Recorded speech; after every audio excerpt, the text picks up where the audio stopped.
Partida Demokratike e Kosovës, 13.27, so ka qenë i pritshëm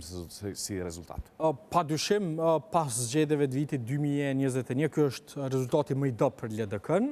edhe në kuptim të strukturës së votuesve, pra e ka humbur 1/3 e votuesve të saj,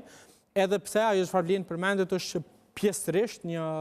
arsye sepse LDK-ja ka performancë të tillë edhe më dobët sa që është pritur, është fakti që në zgjedhjet e shkurtit LDK-ja ka pasur 30% të votave me postë. 30%, derisa tash me ze po e ka lënë 10-11%, që i bie 3 fish më pak vota në kuadër të votimit jashtë vendit. Është përmendur këtu edhe mungesa e kandidatit ish djalit të Sali Çekajt, i cili ka pasur numër rekord të votave në kuadër të atij votimi, por unë besoj që në anën tjetër një kandidat nuk mund ta bëjë diferencën në përmasa të tilla, pra për ta humbur 2/3 e elektoratit të vet. Dhe pa dyshim kjo është një prej pikave më të dobta të LDK-s, për shkak se për dallim nga zgjedhjet e vitit 2021, ku kishte